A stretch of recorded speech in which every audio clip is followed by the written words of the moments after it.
Hi friends, welcome to my channel. Today நம்ம பார்க்க போகிற டிஷ் என்னென்னா ஸ்வீட் மாங்காய் பச்சடி. ஸ்வீட் மாங்காய் பச்சடி ஜஸ்ட் 10 மினிட்ஸில் ஈஸியாக செஞ்சிடலாம் ஃப்ரெண்ட்ஸ். எப்படி செய்கிறதுன்னு சொல்லிட்டு பார்க்கலாம் வாங்க. ஃபஸ்ட்டு ஒரு மாங்காய் எடுத்துக்கோங்க. மேலே இருக்கிற தோலெல்லாம் ஃபுல்லாக ரிமூவ் பண்ணிவிடுங்க. ஓகேவா? நெக்ஸ்ட்டு இந்த மாதிரி ரிமூவ் பண்ணிட்டதுக்கப்புறம் சின்ன சின்ன பீஸாக கட் பண்ணி எடுத்துக்கோங்க.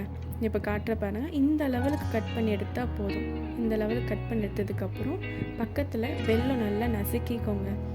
நம்ம வெல்லத்தை வந்து டைரெக்டாக யூஸ் பண்ண மாட்டோம், தண்ணியில் போட்டு கொஞ்சம் கொதிக்க வைக்கணும். ஏன்னா வெல்லத்தில் மண் இருக்குதுன்னு சொல்லுவாங்க. அதனால் நம்ம டைரெக்டாக யூஸ் பண்ணாமல் தண்ணி ஊற்றி கொதிக்க வச்சுக்கலாங்க. பட் இது வெல்லம் பாகு எடுக்கிற அளவுக்கு கொதிக்கணும்னு இல்லைங்க. அந்த வெல்லம் கரையிற அளவுக்கு கொதிச்சா போதும். நெக்ஸ்ட்டு கடாய் வச்சுக்கோங்க. அதில் எண்ணெய் ஊற்றிட்டு கடுகு சீரகம்லாம் போட்டுட்டு அந்த எண்ணெயிலே கொஞ்சம் நல்லா மாங்காய் வதங்குற அளவுக்கு வதக்கிக்கோங்க. அதுக்கப்புறம் மஞ்சள் தூள், கொஞ்சம் மிளகாத்தூள், 1/2 ஸ்பூன் மிளகாத்தூள் போட்டால் போதும். அண்டு கொஞ்சம் உப்பு போட்டு நல்லா வதக்கிக்கோங்க. எண்ணெயிலே வதங்கட்டும் அந்த மாங்காய்.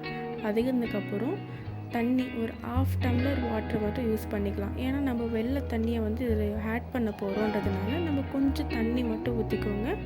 ஒரு ஜஸ்ட் 5 மினிட்ஸ் நல்லா வதக்குனதுக்கப்புறம் அதை அப்படி மூடி வச்சுருங்க. ஒரு 5 மினிட்ஸ் மட்டும் இருந்தால் போதும். யாருக்கெல்லாம் மாங்காய் பிடிக்கும்னு சொல்லிட்டு சொல்லுங்கள்.